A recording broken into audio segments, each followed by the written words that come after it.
പരിശുദ്ധ പരമദിവ്യകാരുണ്യത്തിന് നേരവും ആരാധനയും സ്തുതിയും പുകഴ്ചയും ഉണ്ടായിരിക്കട്ടെ. പരിശുദ്ധ പരമദിവ്യകാരുണ്യത്തിന് നേരവും ആരാധനയും സ്തുതിയും പുകഴ്ചയും ഉണ്ടായിരിക്കട്ടെ. പരിശുദ്ധ പരമദിവ്യകാരുണ്യത്തിന് നേരവും ആരാധനയും സ്തുതിയും പുകഴ്ചയും ഉണ്ടായിരിക്കട്ടെ. എൻ്റെ പ്രിയപ്പെട്ടവരെ,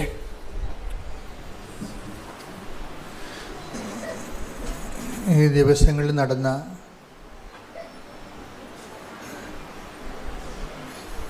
വലിയ വലിയ ഉടമ്പടി സാക്ഷ്യങ്ങൾക്കെല്ലാം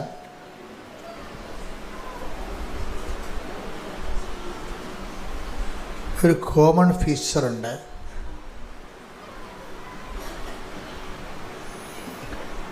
കോമൺ ഫീച്ചർ എന്ന് പറയുന്നത് പൊതുവായ ഒരു സ്വഭാവം, ലക്ഷണം.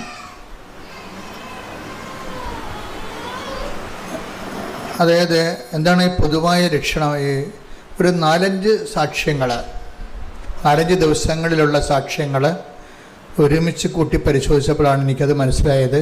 ഇതിനെല്ലാം ഒരു കോമൺ ഫീച്ചർ വരുന്നുണ്ട്. പൊതുവായിട്ട് ലക്ഷണങ്ങൾ കോമണായിട്ട് എല്ലാ സാക്ഷ്യങ്ങളിലും കോമണായിട്ട് വരുന്നത്. അപ്പോൾ നമ്മൾക്കത് ഒരു സാക്ഷ്യങ്ങളിങ്ങനെ റെക്കർ ചെയ്ത് ഒരേ സെയിം കാര്യം തന്നെ വരുന്നുണ്ടെങ്കിൽ എനിക്ക് തോന്നുന്നത് നമുക്കത് ജനറലൈസ് ചെയ്യാൻ പറ്റുമെന്നാണ് തോന്നുന്നത്. ജനറലൈസ് ചെയ്തെന്ന് വെച്ച് കഴിഞ്ഞാൽ പൊതുവായിട്ട് ആപ്ലിക്കേറ്റ് ചെയ്യാൻ പറ്റും. അതിൻ്റെ പൊതു സ്വഭാവമാണ്. അങ്ങനെ പൊതുവായിട്ട് നമുക്ക് ആപ്ലിക്കേറ്റ് ചെയ്യാൻ പറ്റുന്ന കോമൺ ഫീച്ചേഴ്സുള്ള ഒരു 3-4 സാക്ഷ്യങ്ങൾ. ആ കോമൺ ഫീച്ചർ എന്ന് പറയുന്നത് കമ്മ്യൂണിക്കേഷനാണ്. കമ്മ്യൂണിക്കേഷൻ എന്ന് പറയുമ്പോൾ ദൈവമായിട്ടുള്ള സംഭാഷണം. പ്രാർത്ഥനയുടെ സാധാരണ ആചാരവട്ട പ്രാർത്ഥനയുടെ ലെവലെല്ലാം മാറിയിട്ട് മനുഷ്യൻ ജീവിത പ്രശ്നവുമായിട്ട് നേരിട്ട് മൽപ്പിടുത്തം നടക്കുന്ന സമയത്ത് ഉണ്ടാകുന്ന സ്വാഭാവികമായ എക്സ്പ്രഷൻസ്, സ്പോണ്ടേനിയസ് എക്സ്പ്രഷൻസ്, അതിലൂടെ ഇവർ ദൈവതിരുസന്നിധിയിൽ സംവേദിക്കാൻ ഉദ്ദേശിക്കുന്ന അവരുടെ മനസ്സിൻ്റെ അവസ്ഥകൾ, അതിന് കമ്മ്യൂണിക്കേഷൻ എന്ന് ഞാൻ ഉദ്ദേശിച്ചത്. നമ്മൾ സാധാരണ ആൾക്കാരോട് സംസാരിക്കുന്ന പോലെ ദൈവത്തോട് സംസാരിക്കാൻ കഴിയുക. അത് ഈ ഉടമ്പടിയിൽ കുറച്ച് കൂടുതലാണ്. എല്ലാ മേഖലകളിലും ഉണ്ടത്. സാധാരണ വിശ്വാസി കുറച്ച് കഴിയുമ്പോൾ ദൈവത്തോട് മനസ്സുകൊണ്ടോ അല്ലെങ്കിൽ നാക്കുകൊണ്ടോ ഒക്കെ സംസാരിക്കാൻ തുടങ്ങും. ഉടമ്പടിയിലാകുമ്പോൾ ഇതിൽ കൂടുതലാണ്. കാര്യം എന്താണെന്ന് വെച്ച് കഴിഞ്ഞാൽ ഉടമ്പടിയിലുള്ളതെല്ലാം അതിൻ്റെ ഫോർമുല കറക്റ്റായിട്ട് പാലിച്ചു കഴിയുമ്പോൾ ഓട്ടോമാറ്റിക്കായിട്ട് നമ്മൾ ദൈവത്തോട് സംവദിക്കാൻ പറ്റിയ കപ്പാസിറ്റിയിൽ വളരും. സ്നേഹത്തിൽ അങ്ങനെ വളരും. കാര്യം നമ്മൾ ചെയ്യുന്ന പ്രേക്ഷിത പ്രവർത്തനങ്ങൾ, ഉപവിപ്രവർത്തനങ്ങൾ, നമ്മൾ നടത്തുന്ന പ്രാർത്ഥനകൾ, ഇതൊക്കെ ഇങ്ങനെ കൂടിക്കൂടി വരുമ്പോൾ ഓട്ടോമാറ്റിക്കലായിട്ട് നമ്മുടെ സ്പിരിറ്റ് ലെവലിൽ കൂടും. പരിശുദ്ധാത്മാവ് ഭയങ്കര സംവേദനമാവും. നമ്മളറിയാതെ തന്നെ സംഭവിക്കുന്നതാണ്. ഇപ്പോൾ കുറേ ആൾക്കാർ മഴയൊക്കെ കൊണ്ട് പത്രം കൊടുക്കത്തില്ലേ? മഴയൊക്കെ കൊണ്ട് വെയിൽ കൊണ്ടും ഉപവസിച്ചൊക്കെയാണ് ആൾക്കാർ പത്രം കൊടുക്കുകയും വിശദീകരിക്കുകയും ചെയ്യും. മാതാവിനെക്കുറിച്ചൊക്കെ വിശദീകരിക്കുകയും ചെയ്യും. അപ്പം അങ്ങനെ കുറേ കഷ്ടപ്പാട് സഹിക്കുന്നത് കാണുമ്പോൾ, ദൈവത്തിന് വേണ്ടി ജോലി ചെയ്യുന്ന കാണുമ്പോൾ ദൈവവും ദൈവത്തിൻ്റെ ഭാഗത്ത് നിന്ന് നല്ല ശരിക്കും താഴേക്ക് ഇറങ്ങി വരും. നിങ്ങൾക്ക് ധൈര്യത്തോടെ സംസാരിക്കാൻ പറ്റുന്ന രീതിയിലേക്ക് മാറും.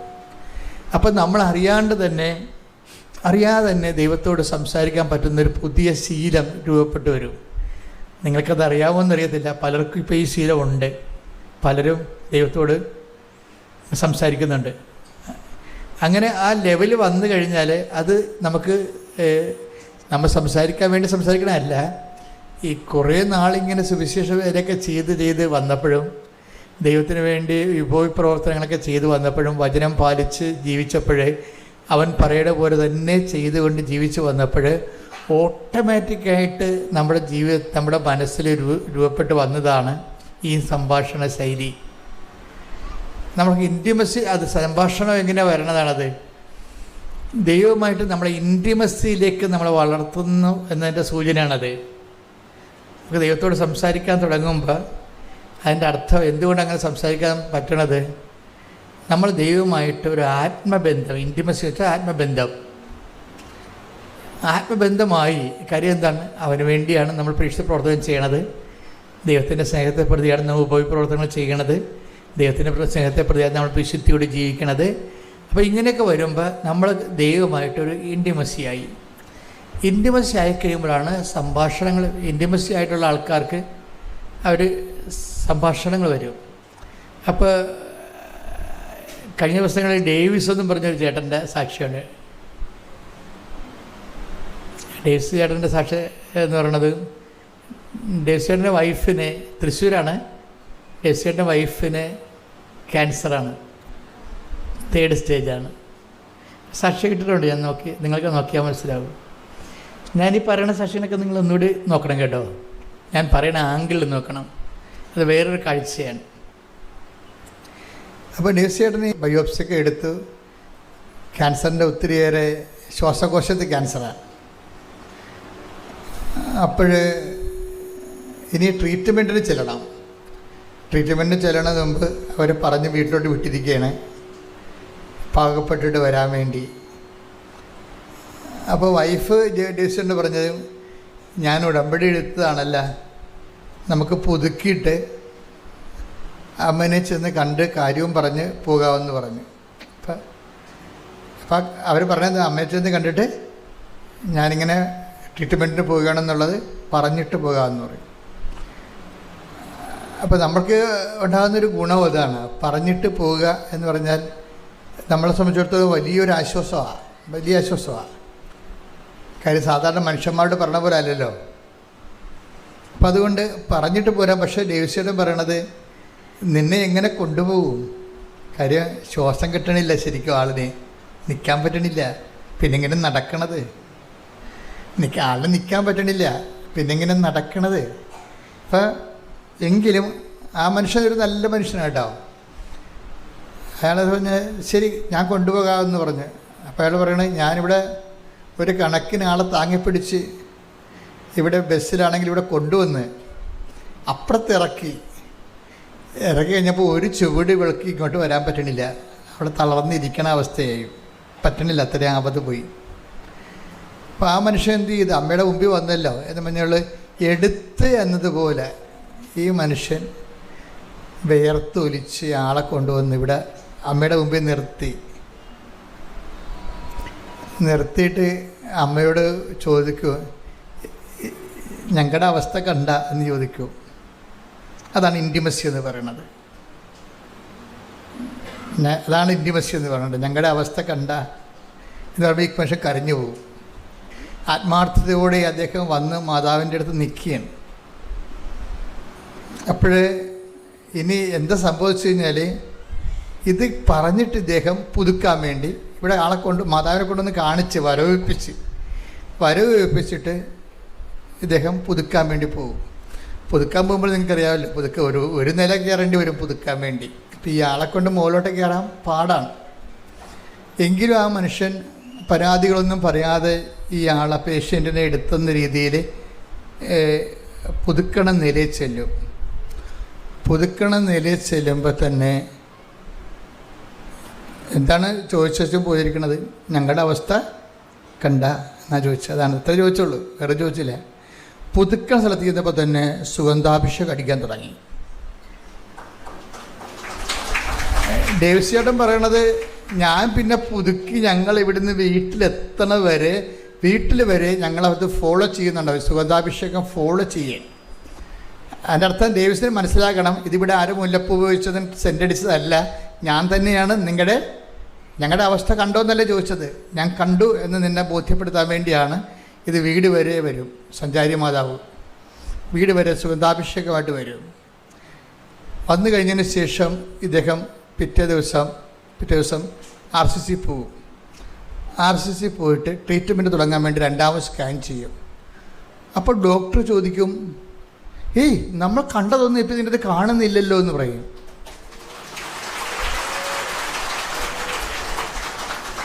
അപ്പോൾ ഡേവിസ്ചേട്ടനോട് അവർ ചോദിക്കുക, നിങ്ങൾ എന്ത് ചെയ്തു?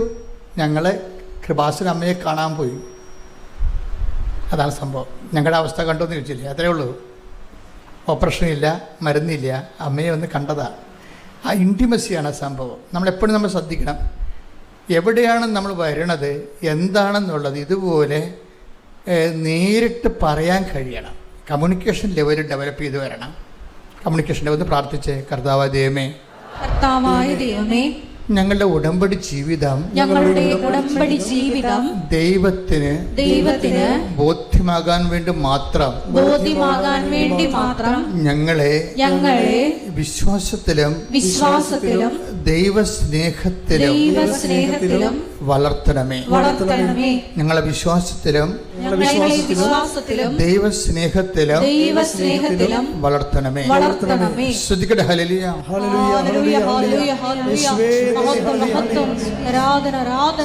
എപ്പോഴും വരെ രണ്ടാമതൊരു സാക്ഷ്യമുള്ളത് കമ്മ്യൂണിക്കേഷൻ ലെവലിലെ സാക്ഷ്യങ്ങൾ നോക്കിയാൽ.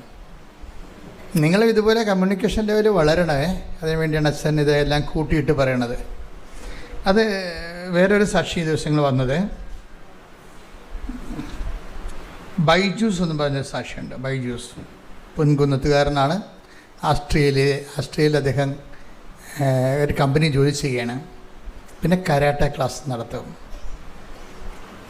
അപ്പോൾ 2 തരം ജോലി അദ്ദേഹം ചെയ്യണം. അപ്പോൾ അത് കുറേ വർഷമായി അതങ്ങനെ ചെയ്യണേ. അപ്പോൾ ബൈജൂസിൻ്റെ പ്രോബ്ലം എന്ന് വെച്ച് കഴിഞ്ഞാൽ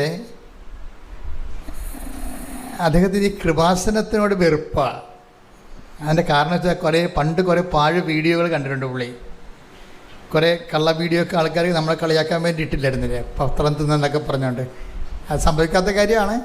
പക്ഷേ ആൾക്കാർ ഇത് വെച്ച് ഒത്തിരി പേര് നമ്മൾ ഉപദ്രവിച്ചിട്ടുണ്ട്. അപ്പോൾ അത് സത്യമാണെന്ന് വിശ്വസിച്ച ഒരാളാണ് ബൈജൂസ്. ബൈജൂസ് സത്യമാണെന്ന് വിശ്വസിക്കാൻ കാരണമുണ്ട്. അയാളുടെ പക്ക കാത്തലിക്കാണ്. എന്നുവെച്ച് കഴിഞ്ഞാൽ കൃത്യമായ രീതിയിൽ കത്തോലിക്ക ജീവിതം ജീവിക്കുന്ന ആളാണ്. അപ്പോൾ അദ്ദേഹം നമ്മളെക്കുറിച്ച് കേട്ടപ്പോഴിങ്ങനെ ഇത് അന്ധവിശ്വാസം പ്രചരിപ്പിക്കണ പോലെ അദ്ദേഹത്തിന് തോന്നി. നാട്ടുകാർ അങ്ങനെയല്ലേ നമ്മളെക്കുറിച്ച് ആരോപിച്ചിരിക്കണത്. അല്ലെങ്കിൽ ഈ കാലങ്ങളിൽ, കഴിഞ്ഞ ദിവസങ്ങളിൽ ഒരു മനുഷ്യനെ ഇന്ത്യൻ ആർമി പിടിച്ചുകൊണ്ട് പോയി, ഒരു യൂട്യൂബറിനെ. അയാൾ കഴിഞ്ഞ മാസം വരെ പറഞ്ഞുകൊണ്ടിരുന്നത് എന്താണ്? കൃപാസനത്തിൽ പത്രത്തിൽ ഇരുന്നാൽ സുഖപ്പെടുമെന്ന് ഞാൻ പറഞ്ഞെന്നാണ്. ഞാൻ പ്രതികരിക്കാനൊന്നും പോയില്ല. പ്രതികരിക്കേണ്ട ആൾ മുകളിൽ നിന്ന് പ്രതികരിച്ച ആളിപ്പകത്താവും. അപ്പം ഇങ്ങനെ കുറേ തരത്തിലുള്ള തെറ്റിദ്ധാരണകളൊക്കെ സമൂഹത്തിൽ പിശാച് ചെയ്തു വെച്ചിട്ടുണ്ട്. അപ്പം അതിൻ്റെ ഒരു ഇരയാണ് ഈ ബൈജൂസ്. എൻ്റെ ഇര ഈ മനുഷ്യൻ്റെ ഉള്ളിൽ നിന്ന് നമുക്കറിയാമല്ലോ, വിശ്വാസം എടുത്തു കളയാൻ വേണ്ടി എപ്പോഴും ശത്രു പണികൾ ചെയ്തുകൊണ്ടിരിക്കും അല്ലേ? പ്രഭു നല്ല വിത്തല്ലേ നീ വിതച്ചത്, പിന്നെ കളകൾ എങ്ങനെ? മത്തായി 13:27-28 തിരുവചനങ്ങൾ. മത്തായിയുടെ സുവിശേഷം 13-ാം അധ്യായം 27-28 വാക്യങ്ങൾ. വേലക്കാർ ചെന്ന് വീട്ടുടമസ്ഥനോട് ചോദിച്ചു, യജമാനനെ, നീ വയലിൽ നല്ല വിത്തല്ലേ വിതച്ചത്, പിന്നെ കളകളുണ്ടായത് എവിടെ നിന്ന്? അവൻ പറഞ്ഞു, ശത്രുവാണ് ഇത് ചെയ്തത്. അപ്പൊ നമ്മൾ എത്ര നല്ല വിത്ത് വിതച്ചാലും ശത്രു അവന്റെ ജോലി ചെയ്യും. ഇപ്പം കൃപാസനത്തെക്കുറിച്ച് ഒത്തിരിയേറെ തെറ്റിദ്ധാരണകൾ സമൂഹത്തിൽ ഓൾറെഡി കിടക്കുന്നുണ്ട്. ശത്രു ചെയ്ത പരിപാടിയാണ്.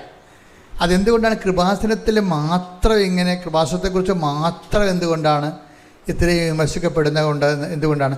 അതുകൊണ്ട് നിങ്ങൾക്ക് മനസ്സിലാകാം, സാത്താൻ വളരെയേറെ ശ്രദ്ധയോടുകൂടിയാണ് കൃപാസനത്തെ ശ്രദ്ധിക്കണത്.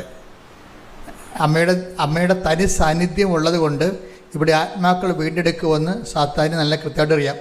അതുകൊണ്ട് തന്നെ അവൻ്റെ പിണിയാളുകളെ കൊണ്ട് അവൻ ഇതുപോലെ കള്ളപ്രചരണങ്ങൾ നടത്തിച്ചുകൊണ്ടിരിക്കും. അതുകൊണ്ട് തന്നെ ഇങ്ങനെയുള്ള സാധനങ്ങൾ കേൾക്കുമ്പോൾ ഞാൻ മിക്കവാറും കേൾക്കത്തില്ല.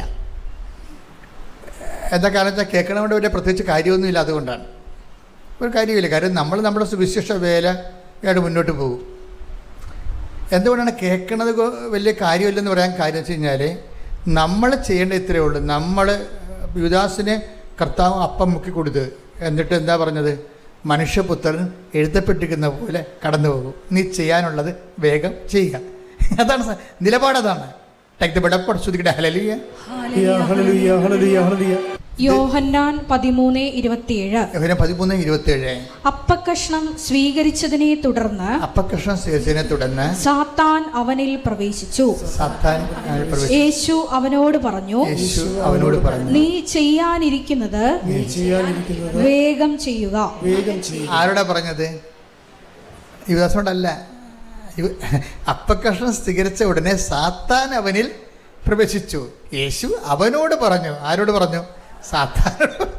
അതാണ് സംഭവം. നീ ചെയ്യാനുള്ളത് വേഗം ചെയ്യുക. ഇതിനോട് ബന്ധപ്പെട്ടാണ് ഒരു വചനം ലിങ്ക് ചെയ്ത് വരണത്. മനുഷ്യപുത്രൻ, നീ എന്ത് ചെയ്താലും മനുഷ്യപുത്രൻ അവനെക്കുറിച്ച് എഴുതപ്പെട്ടിരിക്കുന്ന പോലെ കടന്നു പോകും. ഇത് ഒരു ജീവിത നിലപാടാണ്. ഞാനത് കർത്താവിൻ്റെ നിന്ന് പഠിച്ചതാണ്.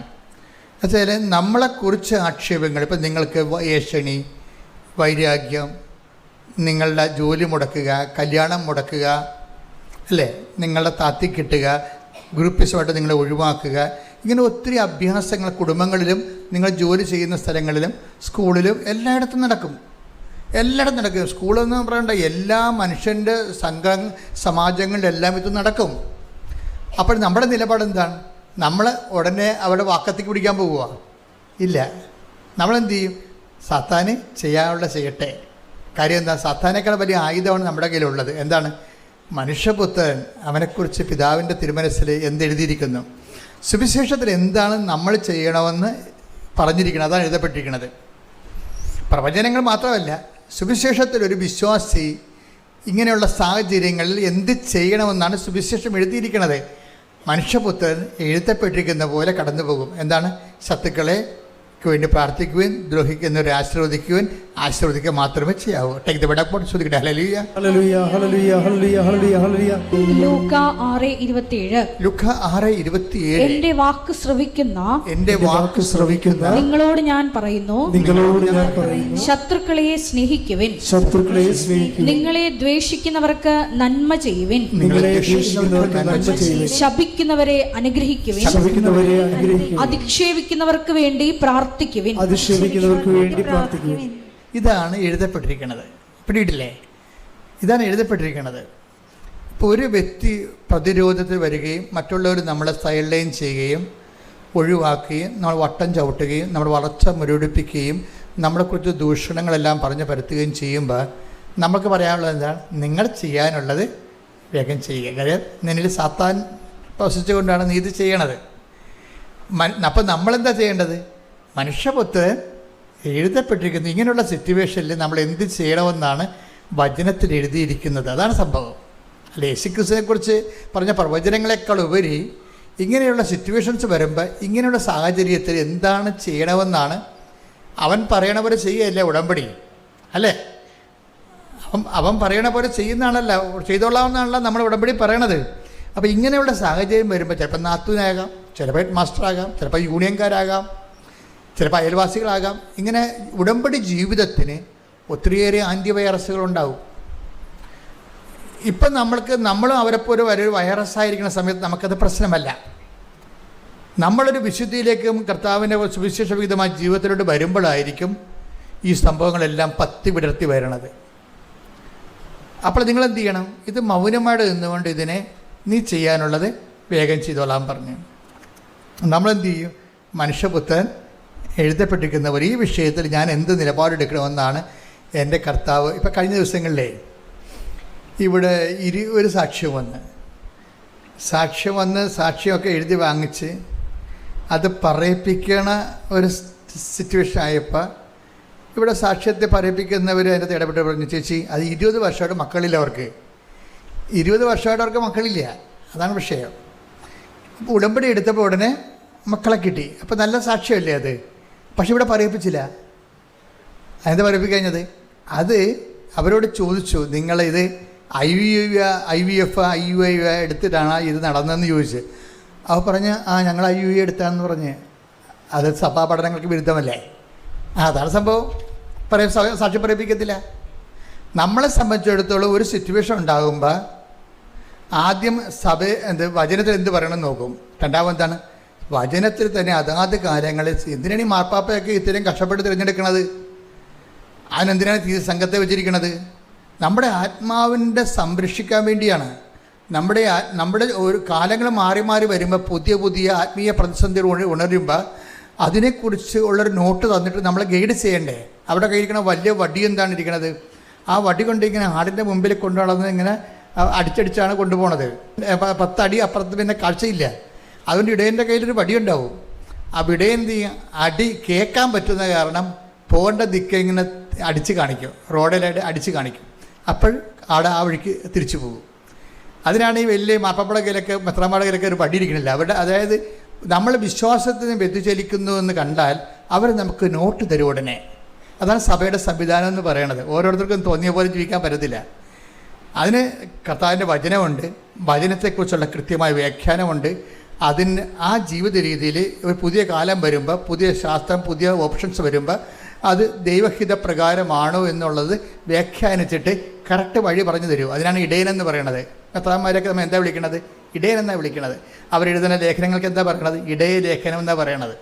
അപ്പോൾ നമ്മളെപ്പോഴും നമ്മൾ ശ്രദ്ധിക്കേണ്ട ഒരു കാര്യം എന്ന് വെച്ച് കഴിഞ്ഞാൽ, ഈ സഭ ചെയ്തുകൊണ്ടിരിക്കുന്ന കാര്യങ്ങൾ ഇപ്പോൾ നമുക്കൊരു സംശയം വന്നാൽ നമ്മൾ വന്ന് ചോദിക്കും, ഇതെങ്ങനെയാണ് കാര്യം. നമ്മളിവിടെ ഈ കുറച്ച് നാളല്ലേ ജീവിക്കത്തുള്ളൂ.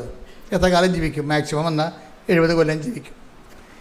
70 കൊല്ലം കഴിഞ്ഞുള്ള ജീവിതം. ഇപ്പോൾ മാർപ്പാപ്പയാണെന്ന് മെത്താന്മാരൊക്കെ 75 വർഷം, അച്ഛന്മാരൊക്കെ ഇപ്പോൾ ഞാൻ ഉൾപ്പെടെയുള്ളവർ 75 വയസ്സ് റിട്ടയർ ചെയ്യാൻ പറഞ്ഞിരിക്കും. പിന്നെ ബുദ്ധിബോധമൊന്നും ഉണ്ടാകത്തില്ലെന്ന് നമുക്കറിയാം. 75 വയസ്സ് കഴിഞ്ഞാൽ തന്നെ റിസൈൻ ചെയ്തിട്ട് പ്രീസ്റ്റ് പോലെ പോയിരിക്കാൻ പറയും. അവിടെ ഉള്ള തന്നെ കഞ്ഞിയും കുടിച്ച് ചാപ്റ്റർ കോഴ്സ് ചെയ്യും. അവിടെ അത്ര ടൈമുള്ളത് നമുക്ക്. അത് കഴിഞ്ഞാൽ പിന്നെ നമുക്ക് ബുദ്ധി ഉണ്ടാകത്തില്ല, ഓർമ്മ ഉണ്ടാകത്തില്ല, വല്ലതൊക്കെ വിളിച്ച് പറയും. അപ്പോൾ സഭ ഈ വിഷയത്തിലെല്ലാം വളരെ കരുതലുള്ള ആണ്. ജനങ്ങളെക്കുറിച്ച്, അവരുടെ വിശ്വാസ ജീവിതത്തെക്കുറിച്ച് കരുതലാണ്. ജനങ്ങൾക്കും അതുപോലുള്ള ഒരു കരുതൽ വേണം. എന്താ കരുതൽ വേണ്ടത്? അതായത് നമ്മൾ ചെയ്യുന്ന കാര്യങ്ങൾ അവൻ പറഞ്ഞ പോലെ തന്നെയാണോ? മനസ്സിലായി? അതാണ് നമ്മുടെ ജീവിതം എന്ന് പറഞ്ഞാൽ, നിങ്ങൾ ഉടമ്പടി എടുത്താലും എടുത്തില്ലെങ്കിലും ഓപ്ഷൻ ഉടമ്പടിയേ ഉള്ളേ. മനസ്സിലായില്ലേ? ഉടമ്പടി എടുത്താലും എടുത്തില്ലെങ്കിലും നമ്മുടെ തിരഞ്ഞെടുപ്പ് എന്താണ്? ജീവിത ഉടമ്പടിയാണ്. ദൈവത്തോട് പറഞ്ഞിരിക്കുന്ന പോലെ തന്നെ ദൈവം നമ്മോട് പറഞ്ഞിരിക്കുന്ന പോലെ തന്നെ ചെയ്യുകയാണ് ജീവിതം. അങ്ങനെയുള്ളവർ എന്താണ് ഉദ്ദേശിക്കുന്നത്? അവരിവിടെ ഉള്ള വിജയമോ അത് തന്നെ ഇവിടെയുള്ള മൽപ്പിടുത്തമോ അതിൻ്റെ അകത്തുള്ള ജയമോ ഒന്നും അല്ല ഉദ്ദേശിക്കുന്നത്. എന്താണ്? നിത്യതയാണ് ഉദ്ദേശിക്കുന്നത്. അതാണ് ഉടമ്പടിയുടെ യഥാർത്ഥ ഉടമ്പടിയിൽ നമുക്ക് വരുന്നൊരു ഗുണമെന്ന് പറയുന്നത്. നിത്യത എപ്പോഴും നിങ്ങളെ, ഇപ്പം ഞാൻ എന്തുകൊണ്ടാണ് ഇവിടെ നിൽക്കണത്, എന്തുകൊണ്ടാണ് നമുക്ക് ഉടമ്പടി കിട്ടിയത്? മാതാവിൻ്റെ പ്രത്യക്ഷീകരണം സംഭവിച്ചതുകൊണ്ടല്ലേ ഉടമ്പടി കിട്ടിയത്. ഉടമ്പടി കിട്ടിയത് നമുക്ക് മാതാവിൻ്റെ പ്രത്യക്ഷീകരണം 2004 സംഭവിച്ചതാണ്. അത് 10 കൊല്ലം അതിനെക്കുറിച്ച് യാതൊരു ടോക്കുമില്ല. 10ാമത്തെ കൊല്ലം ഞാൻ വാടിപ്പെട്ടി പോയപ്പോൾ പറഞ്ഞു, നീ അകത്ത് കയറണ്ട, ഇവിടെ നിന്നാൽ മതി എന്ന് പറഞ്ഞു. അഭ്യാസമൊന്നും വേണ്ട. കാര്യം എന്താണ്? നിൻ്റെ അടുത്ത് ഞാൻ നേരെയാണ് പ്രത്യക്ഷപ്പെട്ടത്. ഇവിടെ ഞാനൊരു നിഴൽ പോലെയാണ് പ്രത്യക്ഷപ്പെട്ടത്. അവരെന്ത് മനോഹരമായിട്ടാണ് ആ പ്രത്യക്ഷീകരണത്തെ അംഗീകരിച്ചിരിക്കുന്നത്. നീ ആരെയൊക്കെ പേടിച്ചത് പൂത്തിവെച്ചില്ലേ, നിൻ്റെ ആത്മകാര്യത്തിന് കടമാണെന്ന് പറഞ്ഞ്. അതാണ് എന്നെ കാത്തു കയറ്റാഞ്ഞത്. നീ മരിച്ചു ചെന്നാൽ നിനക്കിത് കടമാകുമെന്ന് പറഞ്ഞു. അപ്പോൾ ഞാൻ പിന്നെ 2 കലപ്പ് ഇവിടെ വന്നു വെച്ചാൽ എന്ത് ചെയ്യുന്നറിയോ, ഒരു തൂണെടുത്ത് വെച്ചിട്ട് ആദ്യം അമ്മ മാതാവ് പ്രത്യക്ഷപ്പെട്ട സ്ഥലത്ത് ലൂർദ് മാതാവിനെ പ്രതിഷ്ഠിച്ചു. അതാണ് ആ മാതാവ്. ആദ്യം പ്രതിഷ്ഠിച്ച മാതാവ് അവിടെ ഇരിക്കണത്.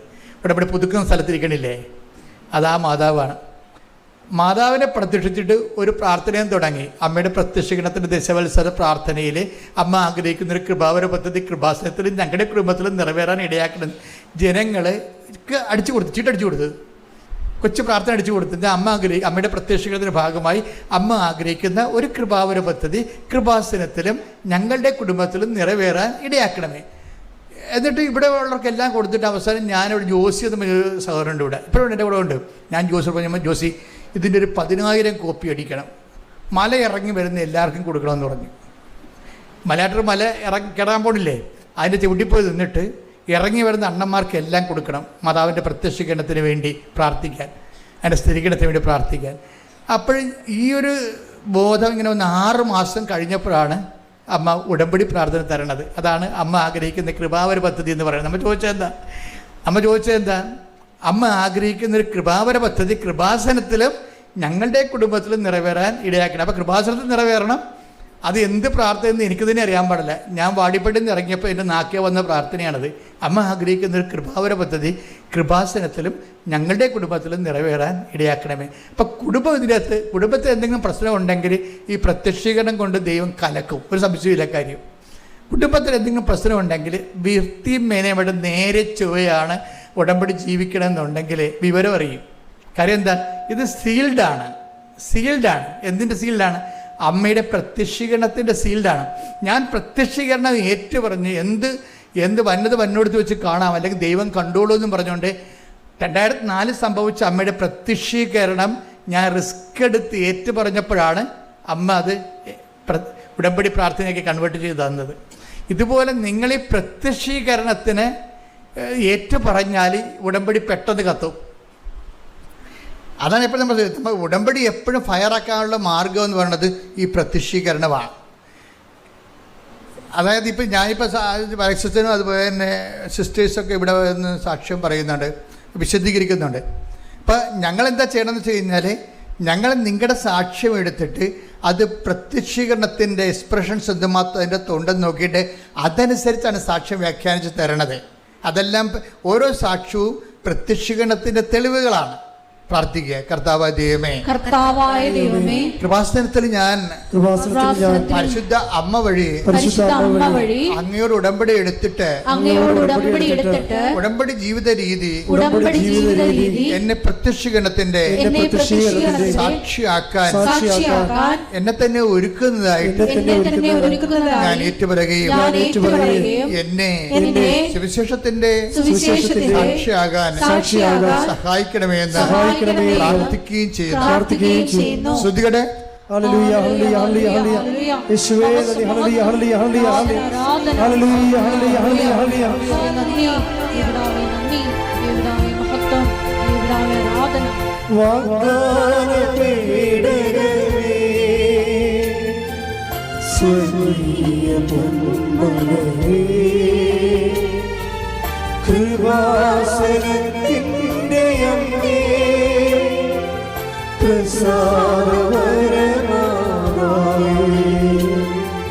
വാഗ്ദാന പേടകമേ സ്വർഗീയ പൊന്മലരേ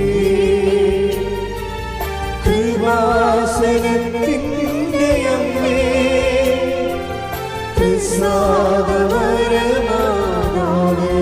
പരിശുദ്ധ പരമദിവ്യകാരുണ്യത്തിന് ആരാധനയും സ്തുതിയും പുകഴ്ചയും ഉണ്ടായിരിക്കട്ടെ. പരിശുദ്ധ പരമദിവ്യകാരുണ്യത്തിന് ആരാധനയും സ്തുതിയും പുകഴ്ചയും ഉണ്ടായിരിക്കട്ടെ. അപ്പോൾ നമ്മൾ ഇനി ബൈജൂസിലേക്ക് തിരിച്ചു വരികയാണ്. അപ്പം ഈ ബൈജൂസിൻ്റെ പ്രോബ്ലം എന്താ വെച്ച് കഴിഞ്ഞാൽ, അദ്ദേഹത്തിന് ഇതുപോലെ സാത്താൻ വിതച്ച കുറേ കളകൾ വളർന്നിട്ട് കൃപാസനത്തോട് വെറുപ്പാണ്.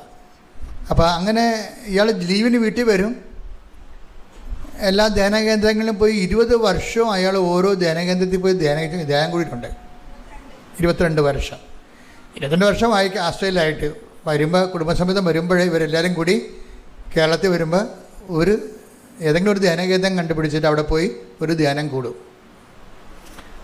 എന്നിട്ട് ജീവിതം വിശുദ്ധീകരിച്ചിട്ട് അദ്ദേഹം തിരിച്ചു പോകും. അപ്പോൾ അതുകൊണ്ട് അദ്ദേഹത്തെ സംബന്ധിച്ചിടത്തോളം അദ്ദേഹത്തിനൊരു നല്ല സൂപ്പർ കോൺഷ്യസ് ഉണ്ട്. എന്താണ്? തങ്ങളെ റൈറ്റ് വഴികളിലാണ് പോണത്. കുടുംബജീവിതം ആധ്യാത്മികമാണ്, അത് കത്തോലിക്ക ജീവിത രീതിയാണ് എന്നൊക്കെ നല്ല ബോധ്യമുണ്ട്.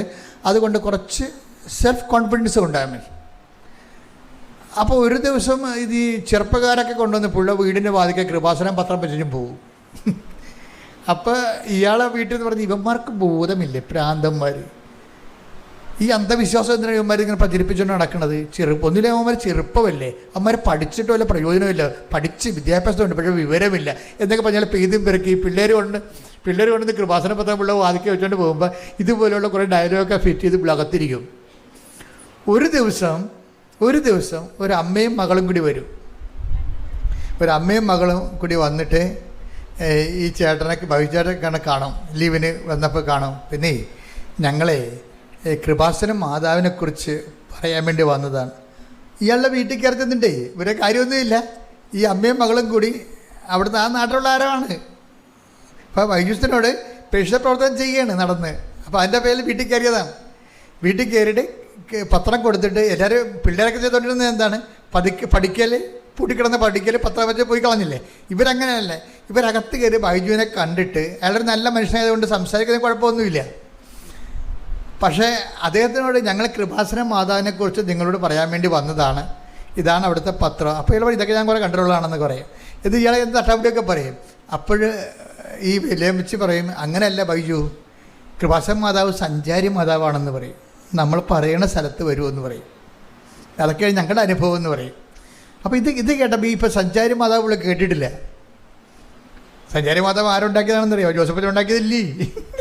സഞ്ചാരി മാതാവ് നിങ്ങളുണ്ടാക്കിയതാണ്. കാര്യം സഞ്ചാരി മാതാവിനെക്കുറിച്ച് കുറേ സാക്ഷ്യങ്ങൾ വന്നിവിടെ. കാര്യം അടുക്കളയിൽ വന്ന് നിൽക്കുന്നു, അതുപോലെ തന്നെ വീട്ടിൽ വരുന്നു, ഇങ്ങനെ അവർക്ക് കാണാൻ പറ്റുന്ന കുറേ സാക്ഷ്യങ്ങൾ ഒരിടക്ക് ഒരു 2-3 കൊല്ലം മുമ്പ് ആൾക്കാരുടെ സാക്ഷ്യങ്ങളെല്ലാം അമ്മയെ നേരിട്ട് കണ്ട കുറേ സാക്ഷ്യങ്ങൾ വന്ന്. അങ്ങനെയാണ് അമ്മ സഞ്ചാരി മാതാവാണെന്നുള്ളത് അവർക്ക് മനസ്സിലായിട്ട് അവർക്ക് പലയിടത്ത് അനുഭവങ്ങൾ വന്നപ്പോൾ ജനങ്ങളിട്ട പേരാണത്. അപ്പോൾ അത് ശരിക്കും പറഞ്ഞാൽ ജനങ്ങളുടെ എല്ലാവരും അത്ര അനുഭവമുള്ള ഒത്തിരി പേരുണ്ട്, ആയിരക്കണക്കിന് പേരുണ്ട്. മാതാവ് അവരുടെ വീട്ടിലെത്തണതായിട്ട് സ്വപ്നം കണ്ടതും ദർശനം കണ്ടതും നേരെ ചൊവ്വേ കണ്ടതും ഒക്കെ ഒത്തിരി പേരുണ്ട്. അപ്പോൾ ഈ സുഗന്ധാഭിഷേകം തന്നെ ഫോളോ അപ്പ് ചെയ്യണതും കൂടെ വരണില്ല, പിന്തുടർന്ന് വരണില്ല. നമ്മളെ പിന്തുടർന്ന് വരണത് എന്താ? അതുപോലെ മഴവില് വരണത്, ഇങ്ങനെ കുറേ തരത്തിൽ ദൈവത്തിൻ്റെ തനി സാന്നിധ്യം ഓരോ ഇടങ്ങളിലും നമ്മൾക്ക് ആവശ്യമുള്ള മേഖലകളെല്ലാം നമുക്ക് സപ്പോർട്ടായിട്ട് നിൽക്കുന്ന കാണുമ്പോഴാണ്. അപ്പോൾ ഈ അനുഭവങ്ങൾ ഈ അമ്മച്ചി ബൈജൂസിനോട് പറയും, കൃപാസന മാതാവ് സഞ്ചാരി മാതാവാണെന്ന്. അപ്പോൾ ഇയാൾ ശ്രദ്ധിക്കും, സഞ്ചാരി മാതാവാ ആദ്യം കേൾക്കണില്ല എന്ന് പറയും. ആദ്യം കേൾക്കണം അദ്ദേഹം ഇങ്ങനെ സഞ്ചാരി മാതാവിനെക്കുറിച്ച്. അപ്പോൾ എന്തൊക്കെ അവരോട് നല്ല വാക്കുകൾ പറഞ്ഞ് വിട്ടെങ്കിലും ഈ സഞ്ചാരി മാതാവ് പുള്ളിക്ക് ക്ലിക്കായി. അപ്പോൾ ഒരു ദിവസം പുള്ളി പറഞ്ഞ്, എടി നമുക്ക് അടുത്ത ആഴ്ച നമ്മൾ പോകുകയല്ലേ, തിരിച്ച് സിഡ്നിക്ക് പോവുകയാണ്. ഇപ്പോൾ നമുക്ക് 6 ഒരെണ്ണം വാടക ഇട്ടിട്ടുണ്ട്. കാറ് ഒരെണ്ണം വീട്ടിൽ ഇവിടെ ലീവിന് വരുമ്പോൾ ഒരു വാടകയ്ക്ക് ഒരു മാസത്തേക്ക് ഒരു കാർ എടുത്തിടും. അപ്പോൾ അതിന് ആ കാറ് വാടകയ്ക്ക് ആണെങ്കിലും ഇപ്പോൾ വീട്ടിൽ പോർച്ചിൽ കിടക്കുകയാണ്. കാർ കിടക്കണ്ടല്ലോ, നമുക്കേതെങ്കിലും കൃപാസനം വരെ ഒന്ന് പോകാം എന്ന് പറഞ്ഞു. ഇപ്പോൾ വൈഫും പുള്ളിക്ക് താല്പര്യമില്ല, ജസ്റ്റ് ഇവിടുത്തെ ഈ ബഹളമൊക്കെ ഈ ആൾക്കാർ ഭയങ്കര തിരക്കാണെന്നൊക്കെ പറഞ്ഞത് കാണാൻ വേണ്ടി വന്നതാണ്. കാണാൻ വേണ്ടി വന്ന് വൈഫും അദ്ദേഹം കൂടി വന്ന് അപ്പോഴേ ഇവിടെ ഉടമ്പടിയുടെ സമയമായി. ഉടമ്പടി മോളിൽ ചെല്ലാൻ പറഞ്ഞു. പുതുതായിട്ട് ഉടമ്പടി എടുക്കുന്നവർ മുകളിലോട്ട് ചെല്ലാൻ പറഞ്ഞു, 2ാമത്തെ നിലയിൽ ചെല്ലാൻ പറഞ്ഞു. അപ്പോൾ പുള്ളിക്കാരൻ ടോക്കണൊന്നും എടുക്കാതെ ഈ എന്താണ് ഉടമ്പടി എന്ന് കേൾക്കാൻ വേണ്ടി, പുള്ളിക്ക് ഉടമ്പടി എടുക്കാൻ ഉദ്ദേശമില്ല, എന്താ മുകളിൽ നടക്കണമെന്ന് അറിയാമല്ലോ എന്ന് പറഞ്ഞ് മുകളിൽ ചെന്നപ്പോൾ അവിടെ അനൗൺസ്മെൻ്റ്, ടോക്കൺ ഇല്ലാത്തവർ ടോക്കൺ എടുത്തുകൊണ്ട് വരാൻ പറഞ്ഞു. അപ്പോൾ ബൈജുവിന് ടോക്കണില്ല. പുള്ളിക്കാരൻ ഇറങ്ങി പോകാൻ നേരത്ത് അവിടെ നിൽക്കുന്ന ആൾ പറഞ്ഞ്, എന്താ ചേട്ടാ പോണത്? അല്ല ഞാനിപ്പോൾ ഉടമ്പടി എടുക്കാൻ വന്നതല്ല, അതും ടോക്കൺ എടുത്തിട്ടില്ല. അപ്പോൾ ചേട്ടൻ അവിടെ ഇരിക്കും, ഞാൻ ടോക്കൺ എടുത്ത് വരാമെന്ന് പറഞ്ഞു. അങ്ങനെ പുള്ളി കെട്ടിലായി പോയി. അവിടെ നിന്ന് പ്രേക്ഷിതം പറഞ്ഞ്, ചേട്ടൻ ഇറങ്ങി പോകണ്ട, അത് ദൈവം സംരക്ഷിക്കണ്ട ഒരു തരത്തിൽ. അദ്ദേഹം ടോക്കൺ എടുക്കാതെയാണ് കയറിയതെങ്കിലും മാതാവ് അദ്ദേഹം താഴേക്ക് ഇറങ്ങിപ്പോയാൽ പിശാച് പിടിച്ചുകൊണ്ട് പോകും. അതുകൊണ്ട് അയാൾ അവിടെ ഇരുത്തിയിട്ട് അവിടെ നിന്ന് ചാർജിലുണ്ടായിരുന്ന ആൾ താഴെ വന്ന് അദ്ദേഹത്തിൻ്റെ ടോക്കൺ എടുത്ത് ഇവിടെ കൊടുക്കും. ടോക്കൺ എടുത്തപ്പോൾ പിന്നെയും ബൈജുവിന് പ്രശ്നമായി, ഇതെന്താണ് എഴുതേണ്ടതെന്ന് അറിയത്തില്ല. പ്രത്യേകിച്ച് കാര്യമൊന്നുമില്ല, പുള്ളി മര്യാദയ്ക്ക് ജീവിക്കുന്ന ഒരാളാണ്, അത്യാവശ്യം ജീവിക്കാനുള്ള മാർഗമുണ്ട്, ജോലിയുണ്ട്, ഒന്നും എഴുതാനൊന്നും ഇല്ല. അപ്പോൾ എൻ്റെ ടോക്കിൽ ഞാൻ പറഞ്ഞു, നിങ്ങൾ ആദ്യം എഴുതേണ്ടത് പരിശുദ്ധാത്മാവ് നിറയാനാണെന്ന് എൻ്റെ ടോക്കിൽ പറഞ്ഞു. അപ്പോൾ പുള്ളിക്കാരൻ ഒരു നിയോഗം കിട്ടി, പുള്ളിക്ക് നിയോഗം ഇല്ല. അച്ഛൻ പറഞ്ഞ പുള്ളിയുടെ പരിശുദ്ധാത്മാവിനെ കിട്ടണം എഴുതി വെച്ചാൽ അവിടെ ഒരു നിയോഗമായിട്ട്, പിന്നത്തൊന്നും എഴുതാൻ അറിയാൻ പാടില്ല. അപ്പോൾ ജോബോൻ്റെ ക്ലാസ് വന്ന്, അപ്പോൾ ജോബോൻ്റെ ക്ലാസ് പറഞ്ഞ്, നിങ്ങൾ എഴുതുമ്പോൾ നടക്കാത്ത കാര്യം എഴുതാൻ പറഞ്ഞു. അത് പുള്ളിക്ക് ക്ലിക്കായി. നടക്കാത്ത കാര്യങ്ങൾ എഴുതി വെക്കാൻ പറഞ്ഞു എൻ്റെ അടുത്ത് നിയോഗമായിട്ട്. നടക്കലും നിങ്ങൾക്ക് പൂർണ്ണ ബോധ്യമുള്ള കാര്യം എഴുതാൻ പറഞ്ഞു. അപ്പം അത് ടോക്ക് ചെയ്ത് റെക്കോർഡ് ചെയ്തിട്ടിരിക്കണതല്ലേ. അപ്പോൾ വിചാരിച്ച പുള്ളിക്ക് നടക്കാത്തൊരു കാര്യമുണ്ട് എന്ന് വെച്ച് കഴിഞ്ഞാൽ, പുള്ളിയുടെ ഈ മുട്ടിന് എന്തോ ഈ ലിഗമെൻ്റ് പോയാൽ എന്തോ സംഭവം, ആളെ കരാട്ട ക്ലാസ് ആണെങ്കിലും കാലൊന്നും പൊങ്ങത്തില്ല, കയ്യൊക്കെ പൊങ്ങും, വലതുകാലം പൊങ്ങത്തില്ല.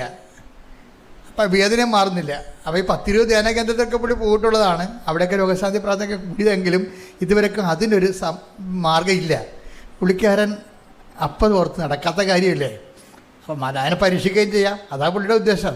അപ്പം അതുകൊണ്ട് കാലിൻ്റെ 20 കൊല്ലമായിട്ടുള്ള വേദന, കാല് സ്വാധീനമില്ലാത്ത അവസ്ഥ മാറ്റിത്തരണമെന്ന് പറഞ്ഞ് എഴുതി വെച്ചു അവിടെ. പക്ഷേ ഇദ്ദേഹം ഇവിടുന്ന് ഉടമ്പടി എടുത്ത് അതെല്ലാം കഴിഞ്ഞ് വീട്ടിൽ പോയി.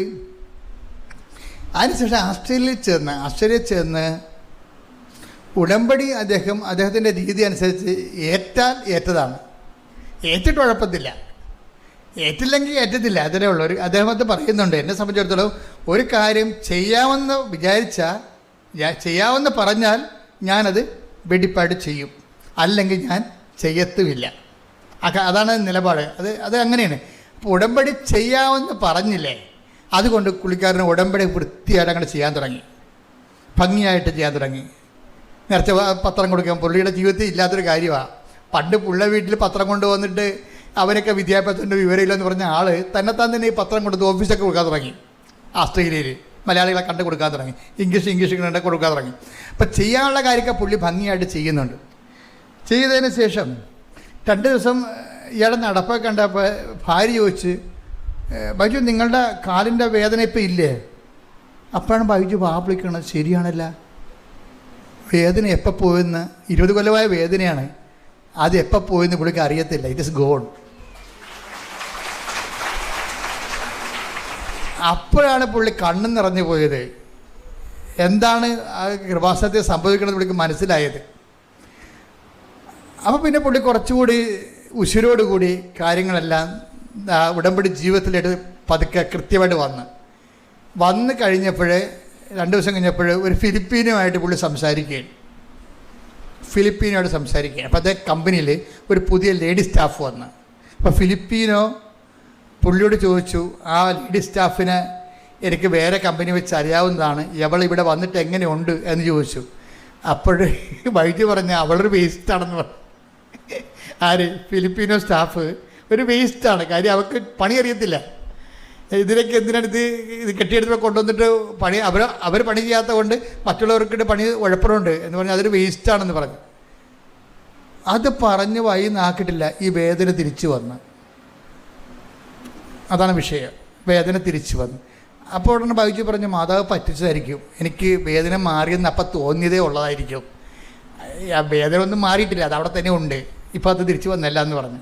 പക്ഷെ കുറച്ച് കഴിഞ്ഞ് വൈകുന്നേരം ആയപ്പോൾ പുള്ളിക്ക് തോന്നി, ഞാൻ ആ ലേഡി സ്റ്റാഫിനെ കുറ്റം പറഞ്ഞപ്പോൾ എൻ്റെ നെഞ്ചിനൊരു വേദന തോന്നിയല്ല, അത് വേണ്ടായിരുന്നു, ഒഴിവാക്കാമായിരുന്നല്ലേ എന്ന് പറഞ്ഞ് പുള്ളി വൈകുന്നേരം ആയപ്പോൾ പള്ളിയിൽ പോയി അച്ഛനെ കണ്ടിട്ട് പറഞ്ഞ് കുമ്പസാരിച്ച്. അതാണ് ഈ കുമ്പസാരത്തിൻ്റെ ഗുണം, അതാണ്.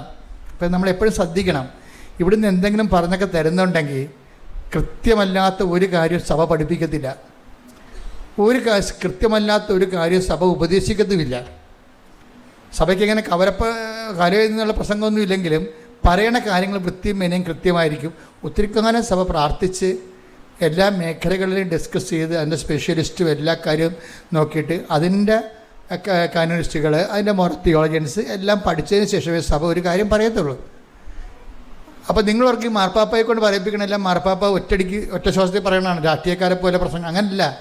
അതെല്ലാം ആ സബ്ജക്റ്റ് വൈസ് അതിന് ശാസ്ത്രജ്ഞന്മാരെ വിളിച്ചിരുത്തി പഠിക്കേണ്ടതാണെങ്കിൽ ശാസ്ത്രജ്ഞന്മാരെ വിളിച്ചിരുത്തി പഠിക്കും. ആ വിഷയങ്ങളെക്കുറിച്ച് അതിൻ്റെ സഭയുടെ നിലപാട് എന്താണെന്ന് നോക്കിയിട്ട് ആ തിരുസംഘത്തിൽ നിന്ന് കൊടുക്കുന്ന നോട്ടാണ് മാർപ്പാപ്പ പറയണത്. ആ മാർപ്പാപ്പ പറയുന്നത് കൊണ്ട് തന്നെ വിശ്വാസസംബന്ധമായ കാര്യവും ധാർമ്മികമായ കാര്യങ്ങളും കറക്റ്റായിരിക്കും. കാര്യം അത് ഇരിക്കുന്ന ചെയർ കർത്താവ് അഴിക്കാനും ബന്ധിക്കാനും അധികാരം കൊടുത്ത ചെയർ ഇരുന്നുകൊണ്ടാണ് സഭ കാലഘട്ടത്തെ നയിക്കണത്. അപ്പോൾ അതേസമയം തന്നെ ഇവിടെ എന്ത് സംഭവിച്ചു, ഇവർക്ക് മനസ്സിലായി ആ ലേഡി സ്റ്റാഫിന് അവർക്ക് ചിലപ്പോൾ കഴിവ് കുറവായിരിക്കും, പക്ഷെ അവളെ ആക്ഷേപിക്കേണ്ട കാര്യമില്ലായിരുന്നു. എല്ലാവർക്കും ഒരുപോലെ കഴിവുണ്ടാകുമോ? ചില ആൾക്കാർ സ്ലോ ആയിരിക്കും, ചില ആൾക്കാർ എല്ലാം പൂർത്തിയായിട്ട് ചെയ്യും, പക്ഷെ സ്ലോ ആയിട്ടേ ചെയ്യത്തുള്ളൂ. ചില ആൾക്കാരെല്ലാം സ്പീഡായിട്ട് ചെയ്യും, പക്ഷേ വൃത്തിമനയിലാ ചെയ്യത്തുള്ളൂ. മനസ്സിലായില്ലേ? ഇപ്പോൾ പാത്രം കഴുകണ കാര്യം തന്നെ ചില ആൾക്കാർ പുറപ്പെടാമെന്ന് കഴുകും, പക്ഷേ നമുക്ക് മണത്ത് നോക്കും മുട്ടയുടെ മണം ഉണ്ടാവും. പക്ഷെ ചില ആൾക്കാർ സമയമെടുത്തേ കഴുകത്തുള്ളൂ, സമയം പോവും, പക്ഷേ വൃത്തിയായിരിക്കും. അപ്പോൾ ഓരോരുത്തരും ഓരോ നേച്ചറാണ്. അപ്പം അതുകൊണ്ട് നമുക്കങ്ങനെ കയറി എല്ലാവരും അങ്ങനെ ആക്ഷേപിക്കാൻ അനുവാദം തന്നിട്ടില്ല. ദൈവത്തിൻ്റെ സൃഷ്ടിയാണല്ലോ അതും. അപ്പോൾ അവരെ ആക്ഷേപിക്കുമ്പോൾ ദൈവത്തിനെ ആക്ഷേപിക്കണമല്ലേ, തിരിച്ചല്ലേ വരത്തുള്ളൂ ഈ സംഭവം. അതാണ് വിഷയമേ. ഇപ്പം നമ്മൾ ആരാ ഇപ്പം പൊട്ടനാണ്, നീ പൊട്ടനാണെന്നങ്ങനെ പറഞ്ഞിട്ട് എന്ത് ചെയ്യും? നീ അങ്ങനെ ബുദ്ധിയുള്ള ആളായി. ദൈവം സൃഷ്ടിച്ചപ്പോൾ ആയതല്ലേ. അവനോട് പൊട്ടനാണ് നീ എന്ന് പറഞ്ഞിട്ട് വല്ല കാര്യമുണ്ടോ? അപ്പം നീ ബുദ്ധിയുള്ള ആളെന്നല്ല പറയണത്. നിന്നെ ബുദ്ധിയുള്ള ആളായിട്ട് സൃഷ്ടിച്ചതും അവനെ പൊട്ടനായിട്ട് സൃഷ്ടിച്ചതും ആളൊന്നും തന്നെയല്ല. പണി നമ്മൾ മറ്റുള്ളവരെ ആക്ഷേപിക്കുമ്പോൾ കൊള്ളണത് ദൈവത്തിന് കിട്ടാണ്. അതാണ് എൻ്റെ അത് വിഷയം വരണത്.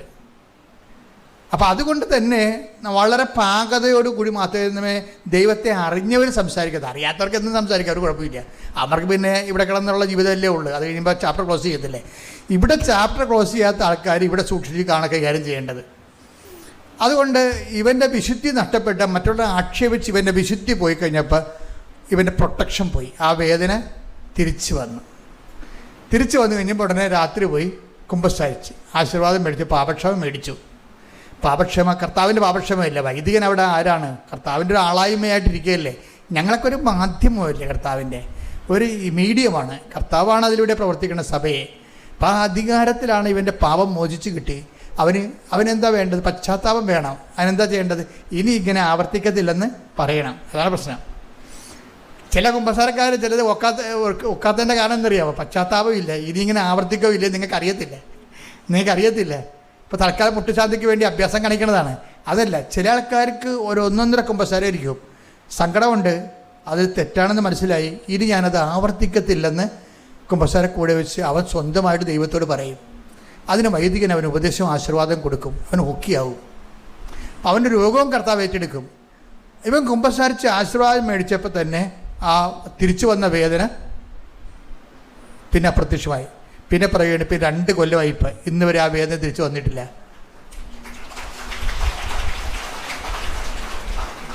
അപ്പോൾ ഇങ്ങനെ കുറച്ച് നാൾ ജീവിച്ചു കഴിഞ്ഞപ്പോൾ ബൈജൂസിനെ അമ്മയുമായിട്ടൊരു കമ്മ്യൂണിക്കേഷൻ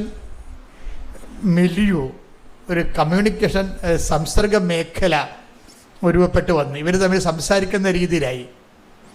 അപ്പോൾ അമ്മയോട് പറഞ്ഞു, അമ്മേ എനിക്ക് ട്രാൻസ്ഫറാണ്, ഞാൻ പുതിയ സ്ഥലത്തേക്ക് പോവുകയാണ്. പക്ഷെ അവിടെ എനിക്ക് കരാട്ട ക്ലാസ്സൊക്കെ നടത്തി വല്ല 10 പൈസ ഭക്ഷണം കഴിക്കാൻ കിട്ടണമെങ്കിൽ കുറേ നാളെടുക്കും. എന്നെ ആർക്കും അറിയത്തില്ല. അപ്പോൾ അതുകൊണ്ട് എനിക്ക് അവിടെ ഒരു ജോലി തരപ്പെടുത്തി തരണം, വാടകയൊക്കെ അടക്കണം, കുഞ്ഞുങ്ങളെ പഠിപ്പിക്കണം. അപ്പം ഇങ്ങനെയുള്ള കാര്യങ്ങൾ നേരെ പറയണം. മനസ്സിലായ? ഇതിനെ കമ്മ്യൂണിക്കേഷൻ എന്ന് പറയണത്. ഇപ്പം നമ്മൾ ചട്ടപ്പടി പ്രാർത്ഥനയുടെ കൂടെ തന്നെ ഈ വൈബായിട്ടുള്ള കമ്മ്യൂണിക്കേഷൻസ് കണ്ടിന്യൂ ചെയ്യും. അപ്പോഴെന്ത് പിറ്റേ ദിവസം അപ്പോൾ അത് അങ്ങനെ വന്നു കഴിഞ്ഞാൽ അമ്മ അത് ആ വിഷയം അപ്പം തന്നെ വരവ് ചെയ്തിട്ട് പറഞ്ഞ് എന്താ ചെയ്തിരിക്കണമെന്ന് അറിയുമോ? ഇവ സ്ഥലം മാറിപ്പോണ വേറെ ഒരു സ്റ്റേറ്റിലാണ്. ഇപ്പം കേരളക്കാരൻ തമിഴ്നാട്ടിൽ പോണപ്പോൾ അത്രയുമാണ് വേറെ സ്റ്റേറ്റിലാണ് പോണത്. അമ്മ എന്ത് ചെയ്ത് ഈ കമ്പനിയുടെ ഒരു ബ്രാഞ്ച് അവിടെ തുടങ്ങിച്ച്. ഇവൻ പോലും അറിഞ്ഞിട്ടില്ല. എന്നിട്ട് അപ്പോൾ ഇവൻ അറിഞ്ഞു കഴിഞ്ഞപ്പോൾ ഇവൻ്റെ HR പറഞ്ഞ്, എടാ ഈ കമ്പനിയുടെ ബ്രാഞ്ച് നീ പുതിയ സ്ഥലത്ത് പുതിയ സ്റ്റേറ്റിൽ തുടങ്ങുന്നുണ്ട്, നീ ഇവിടുത്തെ മാനേജറോട് ചോദിച്ച ഒരു കത്ത് വാങ്ങിച്ചാൽ നിനക്ക് ഈ ജോലി അവിടെ കിട്ടുമെന്ന് പറഞ്ഞു.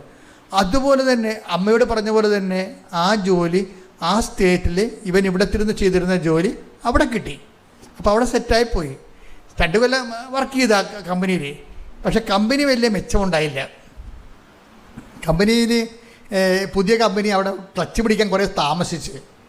അപ്പോൾ അത് ഭാവിയും അതിൻ്റെ മാർക്കറ്റിംഗ് സർവേ ഒക്കെ നോക്കിയിട്ട് ഭാവിയിലും അത് ക്ലച്ച് പിടിക്കുന്ന ലക്ഷണമില്ല. അപ്പോൾ അതിൻ്റെ ടോട്ടലായിട്ടുള്ള കമ്പനിയുടെ MD അവരുടെ സമ്മേളനത്തിൽ ഈ പുതിയ കമ്പനി പൂട്ടാൻ തീരുമാനിച്ചു. അത് ഇവനറിഞ്ഞില്ല, പൂട്ടാൻ പോണ കാര്യം അറിഞ്ഞില്ല. ആ കമ്പനി ഇവൻ കിട്ടിയ ജോലി 2 കൊല്ലം കഴിഞ്ഞപ്പോഴാണ് പോകാം. അപ്പോഴും പക്ഷേ അമ്മയോട് പറയണ്ട, അമ്മേ ഈ കമ്പനിയുടെ ശമ്പളം പഴയ കമ്പനിയുടെ ശമ്പളം കിട്ടണില്ല, അതുകൊണ്ട് എനിക്ക് വേറൊരു കമ്പനിയിൽ ഒരു ജോലി തരണം, അല്ലാതെ എനിക്കിങ്ങനെ കുഞ്ഞുങ്ങളുടെ പോറ്റി പോകാൻ പറ്റുന്നില്ല, കരാട്ട ക്ലാസ്സിന് അധികം പിള്ളേരൊന്നും വരണില്ല എന്നൊക്കെ. ഇവരിങ്ങനെ അങ്ങോട്ടും ഇങ്ങോട്ടും കാര്യങ്ങൾ സംസാരിക്കുന്ന കമ്മ്യൂണിക്കേഷൻ ലെവൽ ഭയങ്കര രസമാണ്. നമ്മളെ ഉടമ്പടിയിലുള്ള എല്ലാവരും, നിങ്ങൾ ഉടമ്പടി ജീവിതമാണെങ്കിൽ നിങ്ങൾക്ക് ഇതുപോലെ അമിക്കബിളായിട്ട് ദൈവത്തോട് സംസാരിക്കാൻ പറ്റും. കാര്യം ഇപ്പം തന്നെ ആ ഫിലിപ്പിനോനെ ആക്ഷേപിച്ചു എന്ന് കണ്ടപ്പോൾ തന്നെ ഇവൻ റെക്ടിഫൈ ചെയ്തില്ലേ, അല്ലേ? അത് തെറ്റി പോയി ക്ഷമ ചോദിച്ചിട്ട് റെക്ടിഫൈ ചെയ്തു. അപ്പോൾ തന്നെ ദൈവമായിട്ടുള്ള ആ പാലം ബ്രേക്ക് ചെയ്യണില്ല. അതാണ് വിഷയം. അപ്പം നിങ്ങളെപ്പോഴും നമ്മൾ ശ്രദ്ധിക്കേണ്ടത്, എല്ലാവരും പെരുമാറണ പോലെ ഒന്നും നമുക്ക് പെരുമാറാൻ പറ്റത്തില്ല. നമ്മൾ ഉടമ്പടിയിലാകുമ്പോൾ നമ്മുടെ മെയിൻ വിഷയം എന്താണ്?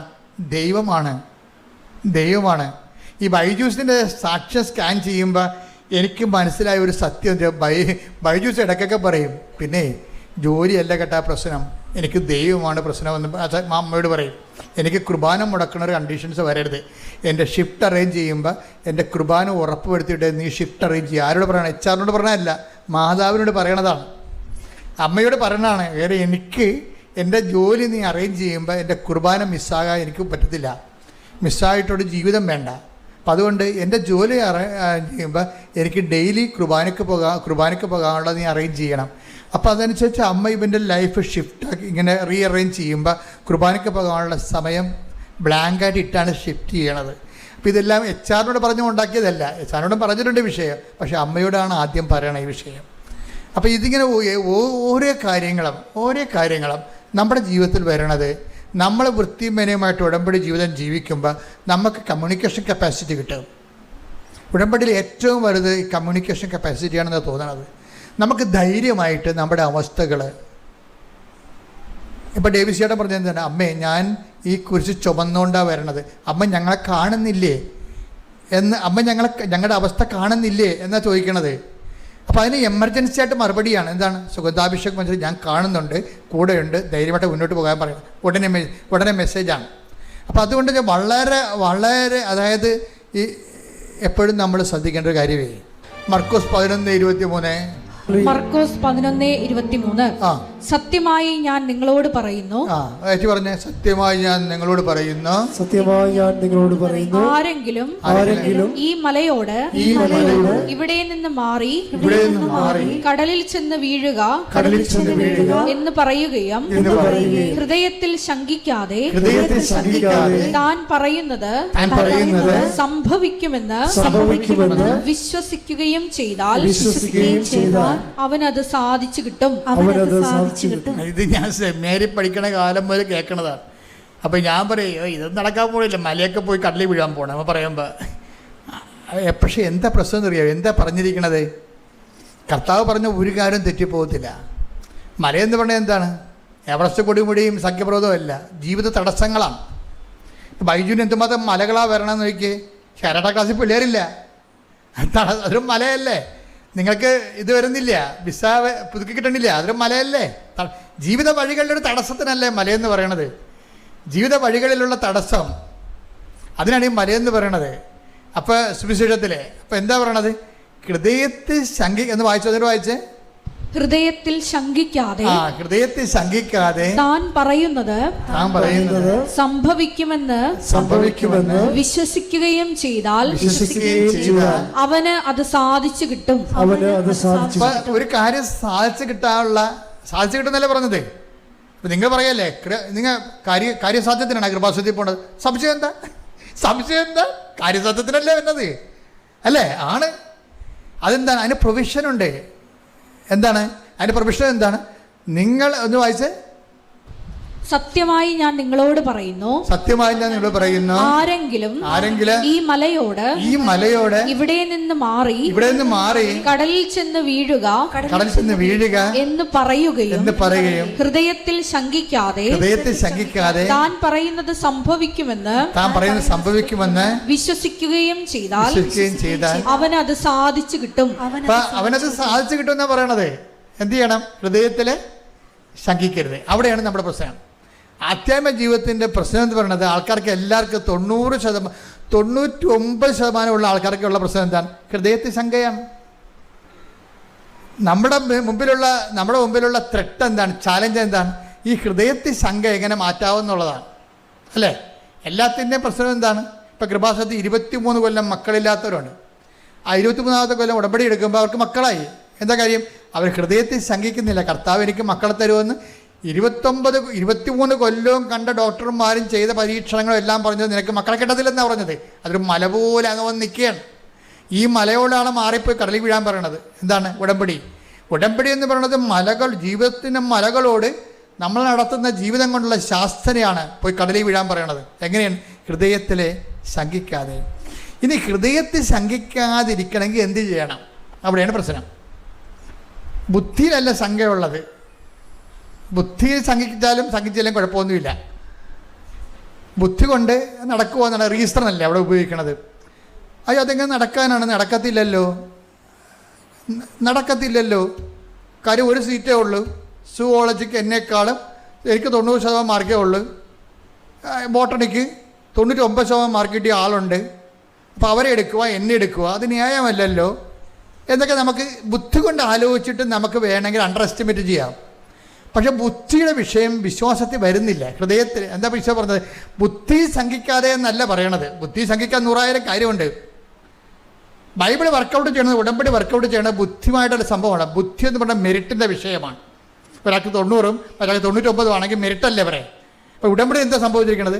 നോട്ട് ബൈ മെറിറ്റാണ്, ബട്ട് ബൈ ഗ്രേസ്. അതാണ് ഹൃദയം പറയണതിൻ്റെ കാര്യം. അതാ ഹൃദയം പറയണത് കർത്താവിൻ്റെ കൃപ നിങ്ങളുടെ ആത്മാവിൻ്റെ കൂടെ ഉണ്ടാകട്ടെ എന്നല്ലേ പറയണത്. Take the bed of God. Galatia 6:18 നമ്മുടെ കർത്താവായ യേശുക്രിസ്തുവിന്റെ കൃപ നിങ്ങളുടെ ആത്മാവിനോട് കൂടെ ഉണ്ടായിരിക്കട്ടെ. കൃപ നിങ്ങളുടെ ബുദ്ധിയുടെ കൂടെ ഉണ്ടായിരിക്കട്ടെ എന്നാണ് പറയണത്. അല്ല, ഹൃദയത്തിൻ്റെ കൂടെയാണ് കൃപ ഉറക്കുന്നത്. നോട്ട് ബൈ മെറിറ്റ് എന്ന് പറഞ്ഞു കഴിഞ്ഞാൽ not by intellect, not by but by grace. അവിടെ വിഷയം. ഇപ്പം ഇവിടെ എന്താ 11:23 പറയണത്? ഹൃദയത്തിൽ ശങ്കിക്കാതെ ഇവിടെ നിന്ന് മാറുക എന്ന് പറഞ്ഞാൽ, കടലിൽ പോയി വീഴുക എന്ന് പറഞ്ഞാൽ അത് അനുസരിക്കുക തന്നെ ചെയ്യും. അപ്പം ഹൃദയത്തിൽ ശങ്കിക്കാതിരിക്കണമെങ്കിൽ എന്ത് ചെയ്യണം? ഹൃദയത്തിൽ ശങ്കിക്കാതിരിക്കണം എന്നുണ്ടെങ്കിൽ ഹൃദയത്തെയാണ് നമ്മൾ ഉടമ്പടിയിൽ നമ്മൾ ഫോക്കസ് ചെയ്യണത്. ഹൃദയത്തെ എങ്ങനെ ഫോക്കസ് ചെയ്യണത്? സംശയങ്ങൾ എങ്ങനെയാണ് മാറണത്? ഹൃദയത്തെ സംശയിക്കാതെ അല്ലേ. സംശയങ്ങൾ എങ്ങനെയാണ് മാറണത്? സ്നേഹം എല്ലാം വിശ്വസിക്കുന്നു. കണ്ട സംഭവം ഉണ്ടല്ലേ? അതാണ് വിഷയം. ഹൃദയത്തെ ശങ്കിക്കാതിരിക്കണമെന്നുണ്ടെങ്കിൽ 1 Corinthians 13:7 വർക്കൗട്ട് ചെയ്യണം. എടുത്ത് 1 Corinthians 13:7. സ്നേഹം സകലതും സഹിക്കുന്നു. പറഞ്ഞേ. സ്നേഹം സകലതും സഹിക്കുന്നു, സകലതും വിശ്വസിക്കുന്നു, സകലതും പ്രത്യാശിക്കുന്നു, സകലത്തെയും അതിജീവിക്കുന്നു. അപ്പൊ സ്നേഹമാണ് വിഷയം. ഹൃദയത്തിൽ ശങ്കിക്കാതിരിക്കുന്നതിന് കാരണം എന്താണ്? സ്നേഹം ഡെവലപ്പ് ചെയ്തെടുക്കണം. ഇതുകൊണ്ടാണ് ഉടമ്പടിയിൽ ഉപവി പ്രവർത്തനങ്ങൾ ഒത്തിരി ഉള്ളത്. അപ്പോൾ ഉടമ്പടി പ്രവർത്തനം ചെയ്യുമ്പോൾ അച്ഛൻ പറഞ്ഞു ഉടമ്പടി എടുത്തതാണ് ഞങ്ങൾ അതുകൊണ്ടാണ് ചെയ്യുന്നത് പറയരുത്. അവിടെയാണ് നിങ്ങൾക്ക് പ്രശ്നം വരുന്നത്. നിങ്ങളിതെല്ലാം ചെയ്യുന്നുണ്ട് വൃത്തിമനമായിട്ട്.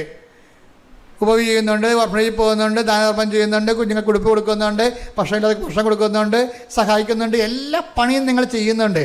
പക്ഷേ നിങ്ങളുടെ വിസ പുതുക്കി കിട്ടാനാണ്. അതാണ് കുഴപ്പം. മനസ്സിലായില്ലേ? വിസ ഞാൻ ഏത് ഓർഫനേജിലാണ് മണ്ണാങ്കട്ടെ നരകത്തിലാണ് വേണേൽ പോയേക്കാം, എൻ്റെ വിസ ഒന്ന് പുതുക്കി തന്നാൽ മതി. അപ്പോൾ ആരോടാണ് സ്നേഹം? വിസയുടെ സ്നേഹം. എന്നുവെച്ചാൽ നമ്മുടെ തന്നെയാണ്. ദൈവത്തിന് അവിടെ റോളില്ല. നമുക്ക് പറ്റുന്ന ഒരു അബദ്ധം അതാണ്.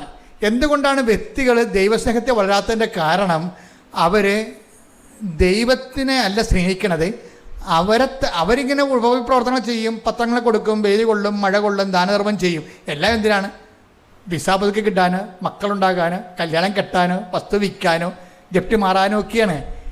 എൻ്റെ മക്കൾ ഇതൊക്കെ നടക്കട്ടെ. പക്ഷെ നിങ്ങൾ അതുമായിട്ട് കെട്ടിച്ചാടരുത്. നിങ്ങളെന്ത് ചെയ്യണം?